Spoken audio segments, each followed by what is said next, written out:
Pemirsa, Presiden Joko Widodo menyampaikan instruksi tegas ke Menteri Kabinet Indonesia Maju. Terkait penanganan corona, Presiden mengancam akan membubarkan kabinet dan lembaga apabila tidak ada progres signifikan dalam menangani pandemi COVID-19. Pernyataan disampaikan Presiden Joko Widodo dalam rapat Kabinet Paripurna pada tanggal 18 Juni lalu.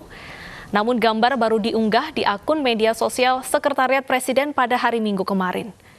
Presiden meminta para menteri untuk bekerja keras dalam menangani pandemi COVID-19.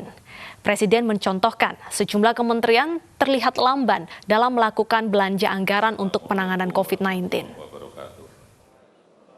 Selamat pagi. Untuk pemulihan ekonomi nasional misalnya saya berikan contoh. Bidang kesehatan. Itu dianggarkan 75 triliun. 75 triliun. Baru keluar 1,53% coba. Uang beredar di masyarakat kerem ke situ semua. Segera itu dikeluarkan dengan penggunaan yang tepat sasaran sehingga men-trigger ekonomi. Pembayaran tunjangan untuk dokter spesialis, untuk tenaga medis segera keluarkan. Belanja untuk peralatan segera keluarkan.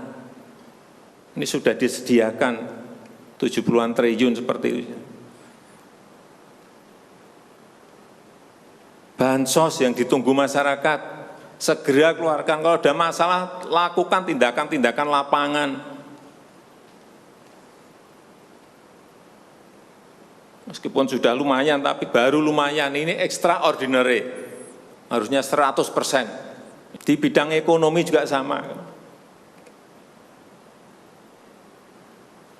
Segera stimulus ekonomi bisa masuk ke usaha kecil, usaha mikro.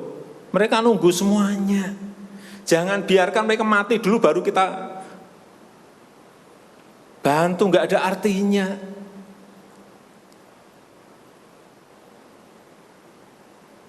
Berbahaya sekali kalau perasaan kita seperti nggak ada apa-apa, berbahaya sekali. Sekali lagi, langkah-langkah extraordinary ini betul-betul harus kita lakukan. Dan saya membuka yang namanya langkah, entah langkah-langkah politik, entah langkah-langkah kepemerintahan akan saya buka. Langkah apapun yang extraordinary akan saya lakukan. Untuk 267 juta rakyat kita, untuk negara. Bisa aja membubarkan lembaga,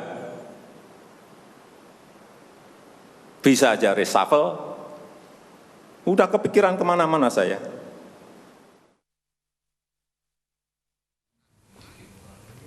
Pemirsa, hari ini mantan Menpora Imam Nahrawi akan menjalani sidang putusan terakhir perkara kasus dana hibah KONI dan dakwaan gratifikasi ke Menpora.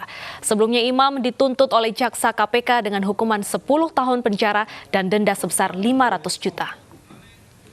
Nomor 62/01.06/24/06/2020.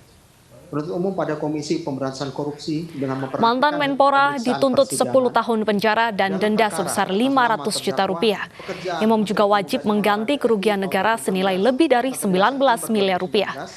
Selain itu, politisi PKB ini juga dicabut haknya dalam pemilihan jabatan publik selama 5 tahun sejak pidana pokok ditetapkan.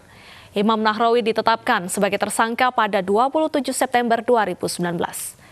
Miftahul Ulum, asisten pribadi Imam Nahrawi, juga ditetapkan sebagai tersangka. Penetapan tersangka Imam Nahrawi merupakan pengembangan kasus dari operasi tangkap tangan yang dilakukan KPK. Awalnya KPK menjerat 5 tersangka, yaitu Ending Fuad Hamidi, Joni E. Awoy, Mulyana, Adi Purnomo, dan Eko Trianto. Imam sebelumnya diduga menerima suap sebesar 26,5 miliar rupiah secara bertahap sejak 2014 hingga 2018 melalui asisten pribadinya Miftahul Ulum. Namun pada sidang dakwaan, Imam didakwa menerima suap sebesar 11,5 miliar rupiah. Berapa masuk maka yang saya temuan itu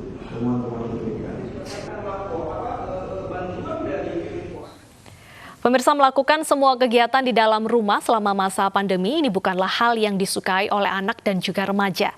Mereka mulai merasakan kejenuhan dan merindukan aktivitas belajar di sekolah, seperti yang dialami oleh anak-anak panti asuhan di kawasan Durensawit, Jakarta Timur. Terkadang hidup terasa berat. Belajar menggunakan teknologi komputer merupakan salah satu kegiatan yang dilakukan oleh penghuni Panti Sosial Asuhan Anak Putra Utama 1, Durensawit, Jakarta Timur. Mereka hanya bisa beraktivitas di dalam panti selama masa pandemi COVID-19. Seperti yang dilakukan oleh Putri. Selain komputer, buku pelajaran dan bahan bacaan yang ada di panti menjadi sahabat setia yang menemaninya selama menjalani program belajar di rumah. Biasa mah paling cuma senam sama makan, piket gitu-gitu doang sih. Lebih enak belajar di sekolah karena lebih cepat nangkep, terus lebih banyak teman juga. Jadi lebih asik. Kejenuhan Putri dan penghuni panti sedikit terobati saat MNC Peduli dan PT Produser Pangan Asia datang bersilaturahmi dengan memberikan menu makan siang. Sambil menikmati makan siang bersama, semangat dan senyum terpancar dari wajah para penghuni panti asuhan ini. Sangat-sangat bermanfaat dan anak kami juga respon lah terhadap peduli ini. Supaya juga mereka juga akan peduli kepada sesamanya juga. Jadi kita menggalang dana untuk memberikan kepada pelaku UMKM F&B yang mereka akan pakai untuk produksi makanan siap saji yang kita salurkan ke rumah sakit, ke panti jompo, ke panti asuhan, dan masyarakat yang membutuhkan. Demi cita-cita dan masa depan, anak-anak panti asuhan tidak boleh patah semangat dalam menjalani masa karantina. MNC Peduli mengajak masyarakat turut berdonasi lewat rekening MNC Peduli untuk membantu mereka agar bisa melewati masa-masa sulit selama pandemi COVID-19. Tim Liputan iNews melaporkan. Pemirsa, puluhan wisatawan di Pantai Kukup, Gunung Kidul, Yogyakarta tersengat ubur-ubur. Informasinya sesaat lagi, tetaplah di iNews TV.